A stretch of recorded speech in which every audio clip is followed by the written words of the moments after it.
राधे राधे। आप सभी दोस्तों को मेरा प्यार भरा नमस्कार। दोस्तों, इस पोस्ट में जानेंगे पूर्व द्वादशी की सारी जानकारी। पौष माह की शुक्ल पक्ष की द्वादशी तिथि को पूर्व द्वादशी के नाम से जाना जाता है। हिंदू धर्म की मान्यता अनुसार इस दिन ही पूर्व कश्यप अवतार लिया था भगवान ने, इसीलिए इसे पूर्व द्वादशी कहा जाता है। इस साल पूर्व द्वादशी 22 जनवरी 2024 को मनाई जाएगी और इस दिन अयोध्या में रामलला की प्राण प्रतिष्ठा भी होनी है। कहा जाता है कि इस दिन भगवान विष्णु की विधि विधान से पूजा करने से सुख, शांति और ईश्वर की प्राप्ति होती है। ऐसे में अगर आप पूर्व द्वादशी के दिन भगवान विष्णु की पूजा करने जा रहे हैं तो जान लीजिए पूजा के सही नियम, व्रत विधि और विधान जानते हैं, इसकी डेट और तिथि, और साथ में जानते हैं कि ये द्वादशी किस लिए और क्यों मनाई जाती है और किसको समर्पित है। जानते हैं पूर्व द्वादशी की डेट। हिंदू धर्म में पूर्व द्वादशी को बहुत ही शुभ माना जाता है। पूर्व द्वादशी पौष माह की शुक्ल पक्ष की द्वादशी को मनाई जाती है। वर्ष 2024 में पूर्व द्वादशी 22 जनवरी को मनाई जाएगी। जानते हैं इस दिन तिथि कब आरंभ होगी और कब समाप्त होगी। इस वर्ष पूर्व द्वादशी 22 जनवरी 2024 को मनाई जाएगी। पूर्व द्वादशी आरंभ होगी 20 जनवरी 2024 को शाम को 7:26 पर और पूर्व द्वादशी समाप्त होगी 21 जनवरी 2024 को शाम को 7:26 पर। और अब जानते हैं पूर्व द्वादशी क्यों मनाई जाती है और किसको समर्पित है। पूर्व द्वादशी हिंदू धर्म में एक महत्वपूर्ण द्वादशी का दिन होता है। पूर्व द्वादशी पौष माह के शुक्ल पक्ष की द्वादशी की तिथि होती है। पूर्व संस्कृत का शब्द है जिसका अर्थ हिंदी में है कछुआ। पूर्व द्वादशी का दिन भगवान विष्णु को समर्पित होता है। इस दिन भगवान विष्णु की पूजा की जाती है। हिंदू धर्म में ऐसा माना जाता है इस दिन भगवान विष्णु ने समुद्र मंथन के लिए कछुए का अवतार लिया था। वो भगवान विष्णु का दूसरा अवतार माने जाते हैं। पूर्व द्वादशी के दिन भगवान विष्णु के अवतार कछुए की पूजा का विधान होता है। पूर्व द्वादशी के दिन घर में कछुआ लाने के सबसे महत्वपूर्ण बताया गया है। ऐसा माना जाता है चांदी व अष्टधातु का कछुआ घर व दुकान में रखना अति शुभकारी होता है। काले रंग का कछुआ को और भी शुभ बताया जाता है। इससे जीवन में हर तरह की तरक्की होती है। सभी एकादशियों व्रतों की तरह द्वादशी व्रत भी भगवान विष्णु को समर्पित है और हिंदू कैलेंडर के अनुसार एकादशी के एक दिन बाद मनाया जाता है। पूर्व द्वादशी पौष पुत्रता एकादशी के एक दिन बाद शुक्ल पक्ष के दौरान मनाई जाती है। पूर्व द्वादशी भगवान विष्णु के कूर्म अवतार में पूजा करने का प्रतीक है, जिसका अर्थ है भगवान विष्णु का कछुआ अवतार समुद्र मंथन के दौरान कूर्म कछुए के रूप में भगवान विष्णु का दूसरा अवतार था। ऐसा माना जाता है जो भक्त पूर्व द्वादशी व्रत का उपवास रखते हैं वे भगवान विष्णु का आशीर्वाद मांगते हैं और मुक्ति और मोक्ष को प्राप्त करते हैं। आइए जानते हैं कूर्म जयंती द्वादशी का महत्व। किसी भी तरह के निर्माण संबंधी कार्य के लिए कूर्म जयंती का दिन बहुत ही शुभ माना जाता है। माना जाता है कि कूर्म द्वादशी का व्रत व पूजन पूरी निष्ठा और पवित्र मन से करने वाले भक्तों के सारे दुख दूर हो जाते हैं और उसे समस्त पापों के दंड से भी मुक्ति मिल जाती है। मान्यता है इस व्रत को करने से व्यक्ति भगवान विष्णु की कृपा प्राप्त करता है और उसके जीवन में हमेशा सुख और शांति बनी रहती है। तो ये था गुरु द्वादशी का महत्व। और अब जानते हैं गुरु द्वादशी पर किस प्रकार व्रत और पूजन करना चाहिए।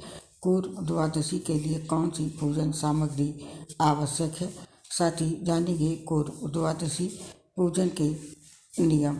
तो पहले नोट कर लीजिए गुरु द्वादशी की जरूरी पूजन सामग्री। इसके लिए चाहिए होगी भगवान विष्णु की मूर्ति या चित्र, कुमकुम, चंदन, रोली, दीपक और कुंडल, फूल, अक्षत और तुलसी के पत्ते, पंचामृत, दही, घृत, तेल, शहद, दूध वाला और अक्षत अखंडित होने चाहिए। टूटे अक्षत इसमें प्रयोग ना करें। और अब जानते हैं पूर्व द्वादशी की व्रत पूजन विधि विधान।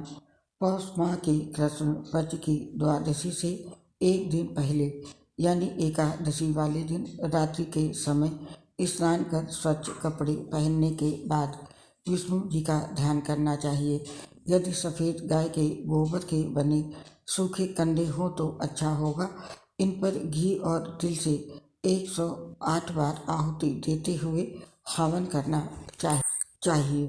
दूसरे दिन द्वादशी को प्रातः जागने और स्नान आदि से निवृत्त होने के बाद एक चौकी पर साफ कपड़ा बिछाकर भगवान विष्णु की प्रतिमा को स्थापित करें।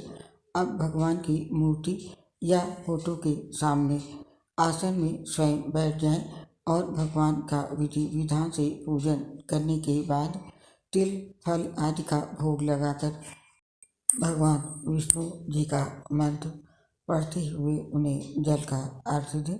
इसके पश्चात भगवान के कूर्म अवतार की कथा का पाठ करें या किसी विद्वान ब्राह्मण से उसे सुन भी सकते हैं।